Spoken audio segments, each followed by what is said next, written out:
Welcome into the program, everybody. This is Breaking the Huddle. I am Joel Klatt, your host. This show is brought to you by Dr. Pepper. It is the one fans deserve. Now, we've got a lot going on today. First of all, we got playoff rankings this week, so we're going to react to the playoff rankings, what the committee gave us here in just a moment. And then I've got some great film for you.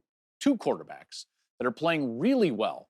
Carson Beck from Georgia, quietly having one of the best seasons in the country, and Bo Nix, who certainly put himself in the Heisman race and continues to play well as that Oregon hype train starts to get some momentum. And I'm certainly one of the guys pumping that momentum for Oregon. But first, we've got to look at what the committee gave us, okay? So we finally got playoff rankings. It's November, and here we go. This is what they gave us. This is what the top six looks like. Ohio State was number 1, Georgia number 2, Michigan 3, Florida State 4, Washington 5, and Oregon as the top one-loss team ranked at number 6. So first and foremost, maybe a little bit of a surprise, but I don't think with their resume, many people were shocked that Ohio State was number 1. So when you do look at their resume, you'll see a team that has a couple of the best wins in the country.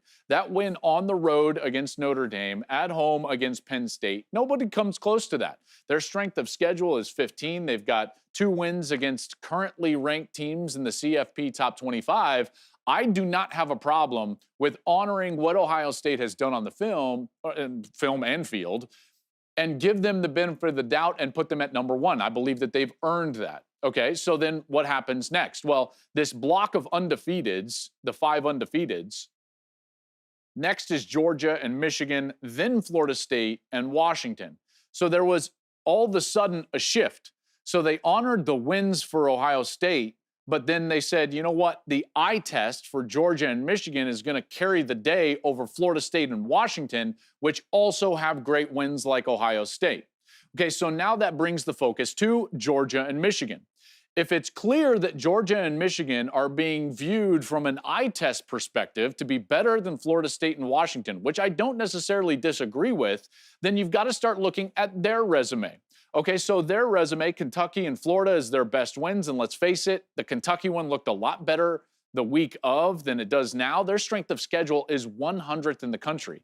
Now, I know people and Georgia fans would scream like, well, we were supposed to play Oklahoma. Fair enough, but you didn't. So we can only judge Georgia based on the games that they have played, and it's the 100th ranked schedule in the country. Similarly for Michigan. Michigan is 8-0, 111th. Strength of schedule. No wins against top 25 teams as they are currently ranked. So it was clearly just the eye test. These 2 teams we feel are better than Florida State and Washington. And you know what? I don't disagree, and I have them ranked higher than those 2 teams in my own rankings. But it begs the question, at least for me, if you're going to use eye test, how in the world is Michigan below Georgia?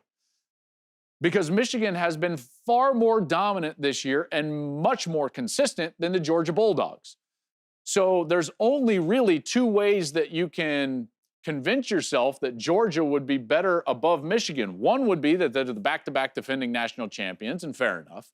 And the other would be they don't like what's going on at Michigan.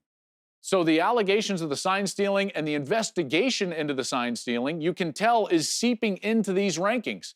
That's the only reason I can see why Michigan would be below Georgia. If you're going to use the eye test to rank them ahead of Florida State and Washington, then how in the world doesn't the eye test put Michigan above Georgia? With similar resumes, one team has been very consistent and very dominant. The other, although very good recently, struggled at times during the course of the year, namely with South Carolina and Auburn. Now we go back to the last 3, Florida State, Washington, and Oregon. It's pretty clear to me that it's recency, the issue with Florida State and Washington, because Washington has, at least based on their rankings, the best win in the season, beating the Oregon Ducks. FSU's win over LSU doesn't quite look as good as what we thought it was at the time, but it still looks awfully good with LSU being in the top 25. The problem for Washington is the way that they've looked the last 2 weeks. If you look at the film against Arizona State, that's a home game where they didn't score an offensive touchdown.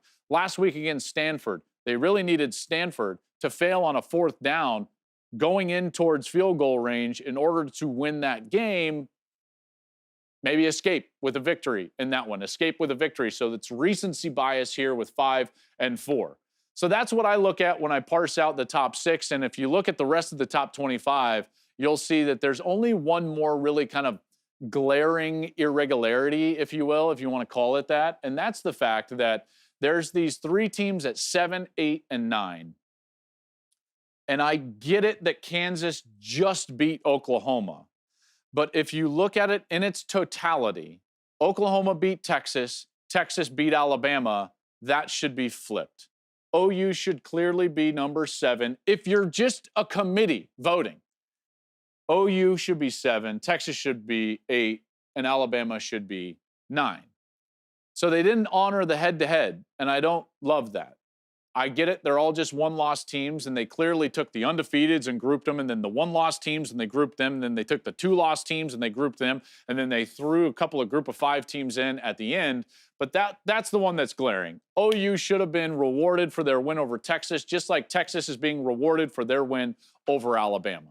So again, the committee's never going to get it right. And that's why we should probably change the way that we do this, but we're not going to anytime soon. There's the top 25. Let's get into actual football when we come back, because when we come back, I got to talk about a couple of different quarterbacks. First is going to be Carson Beck. The Georgia quarterback is playing great football right now, and I got to show you why and how he's doing that. And then after that, I want to talk about Bo Nix, because Bo Nix is putting himself squarely in the Heisman Trophy race. And this is a guy that we should all pay attention to, because the way that he's operating the system at Oregon is so efficient, it's so quality, and he should be given a lot of props for what he's doing, even though he's like the oldest player known to man, or at least most experienced player known to man. 55 starts in his career. So we break that down coming up a little later in the program. When we come back, though, Carson Beck, the Georgia quarterback. We talk a little Bulldogs football right here on Breaking the Huddle.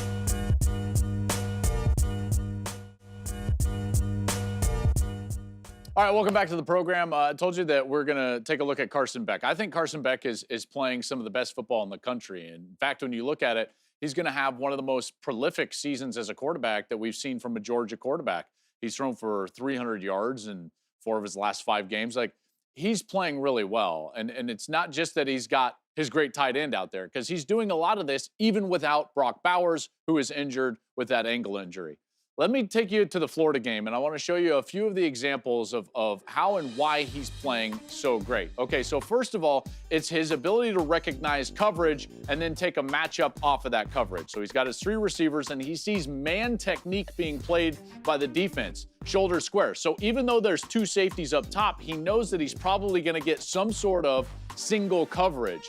All he needs is confirmation after the snap. So as he looks up, he sees that the safety dives down over this under route. Now he knows, all right, I've got the one-on-one with McConkey down here, and now it's just about ball placement. Can I beat the defender with the ball? Check out this ball that Carson Beck throws right here. He's on time. He's got the win. Perfectly thrown ball.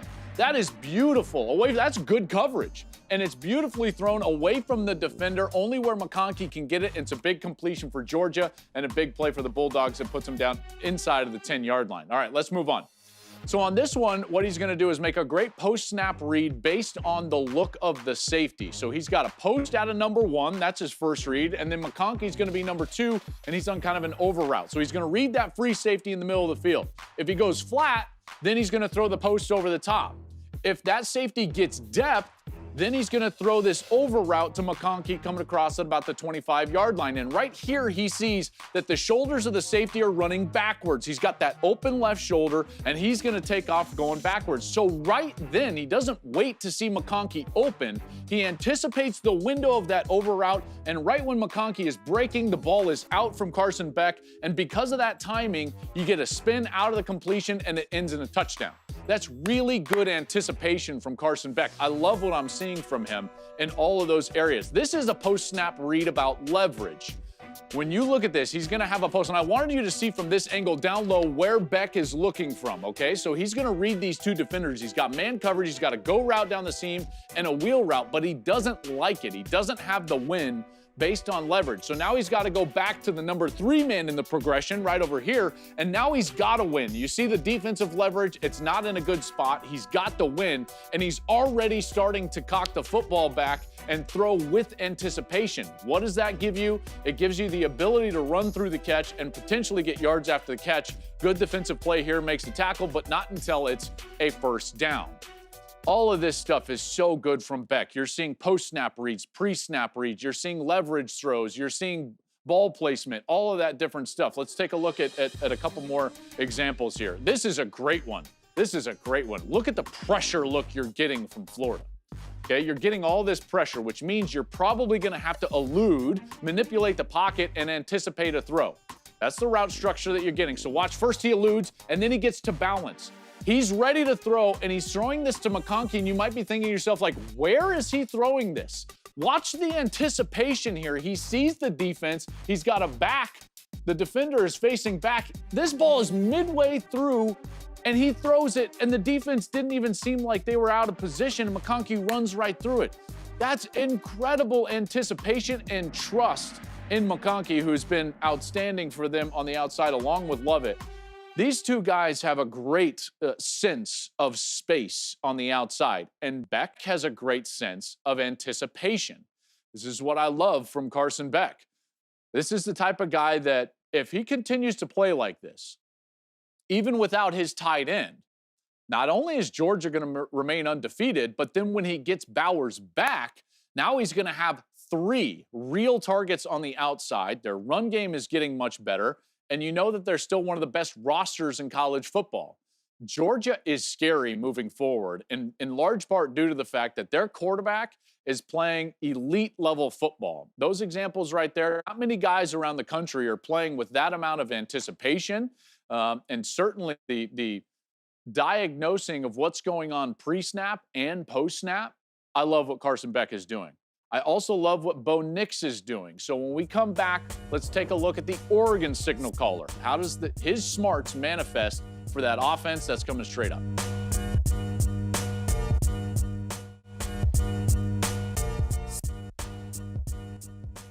All right, welcome back to the program. Let's take a look at Bo Nix, because it's not just Beck who's playing really well. It's also Bo Nix. Nix is so experienced, and you can see that on the field with his timing, the way nothing surprises him, and just overall the way that he orchestrates the offense at Oregon. Let's take a look at a couple of examples of what they did last week against Utah, Gus, Ginny, and I called. First and foremost, this isn't necessarily Nix. This is just, I love it because Mike McDaniel, the head coach of the Miami Dolphins, he's made this motion kind of a favorite and very popular. This is that, quote, cheat motion where you're motioning from inside to outside. So this snap point's going to be on top of number 1, which means that this guy who normally wants to be bumping the number 1 player out here, he can't get into a bump technique. So number 2 now becomes the bump. And number 1 gets an off release from a free access corner. And because of that, Bo knows that he's got the hitch. Tez Johnson knows that he has the hitch. Look at the anticipation he can throw with. That's a super easy completion that's really born out of the motion. So just like a little tip of the cap there from a structure standpoint to Will Stein, the offensive coordinator. That's just cool stuff that they get an easy completion out of. All right, now let's get into to Nix. I just love film, and I love showing you guys this stuff. Okay, Troy Franklin, he's got the matchup at the bottom of the screen. Okay, this is a one-on-one. So Nix decides pre-snap, I want to throw that go route to the field. So all he has to do is read leverage of the defender. Down here, you see the defender is on top of Troy Franklin right here when Nix is looking. So he's going to hit his last step, and he's going to immediately throw this ball where? To the back shoulder. So that's exactly where he's got it. The defender still is in a stack technique. He's on top of the wide receiver, and Nix just throws with the proper leverage. That's just a really good decision of where to put the ball in a one-on-one scenario. So that's one of the, and by the way, watch how quickly all of these decisions are made. He's playing so efficient.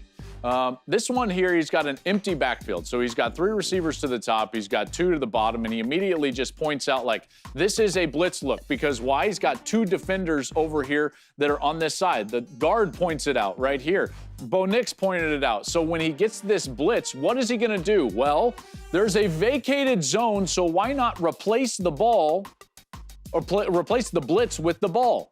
So you're going to have this little looky route or an inside slant. Watch how quickly Nix is just like, okay, there's a blitz, there's the open spot, the defenders go to the outside receiver, and he's in 1.8 seconds throwing the ball to that little looky route, which is replacing the blitz. And because he does it so quickly and on time, Tez Johnson runs right through the ball. He's got yards after the catch, timing plus ball placement equals yards after the catch, and he runs for a first down. And it's just like effortless. He's like, oh yeah, there's a blitz, boom, and he hits it. Okay, let's move on to this game. So on this play, I want you to look at the ratios of how Utah is gonna defend Oregon here. So here's the 5 potential releases. You've got 3 to the top, you've got 2 to the bottom. Now, I want you to watch post-snap how Utah defends this structure. Okay, right here, you've got 2 releases to the bottom, 3 defenders over the 2 releases, which means the 3 releases to the top only have 3 defenders. So where's the better ratio? To the top. So he works to the top of the field, and he just reads this linebacker. That linebacker is getting depth, and with shoulders parallel to the line of scrimmage, he knows that he can throw this ball behind him. And so he's just gonna zone movement key that defender. Boom. He knows the safety's not gonna jump that route. He throws it on time and on target. This guy is just a machine of efficiency right now. He saw where he needed to be from a ratio standpoint, and he worked to that direction, and then he made the proper read on time. Let's move on in this game. Here's another example. This is a beautiful example from Nix. He's gonna have a glance route. I call it a glance route. Some people call it a bang 8. Some people call it a skinny post. The key with the skinny post, we put this yellow line down, is you can't throw him across the ball. So it's gotta be completed at or before the line. Now, it's important to note he's not looking at this safety, he's not looking at this corner. The read is this linebacker. The read is this linebacker because he knows that he can hit his back foot and hit this glance route based on what this linebacker does. Now, the structure of the concept means that this back is going to be out to control this defender. If that defender goes back, then the running back gets the ball. If he comes up, then the glance gets the ball, but it's got to come out on time because it can't cross that yellow line. Boom, hits his last step, linebacker down, ball out to the glance, and there's some yards after the catch because it's perfectly thrown. That's great stuff. Like, I get excited because like that is great stuff from Bo Nix. He's playing at such an efficient clip right now. He's accurate with the ball. This is why when I talked about him on Saturday, this is why he's in the Heisman discussion, okay? This is why he's basically one of the top completion percentage guys, has a chance to set the NCAA record as far as completion percentage goes. The ball is just constantly in the proper spot, putting pressure on the defense. It doesn't matter if they blitz, if they play coverage. He's attacking the correct spot on the field. Bo Nix, well done. That's why I think Oregon's going to be really tough to beat going down the stretch. Going down the stretch, that Oregon team, watch out. When we come back, it's a little Clatt back time. I hear you, I see what you say online, and I respond next.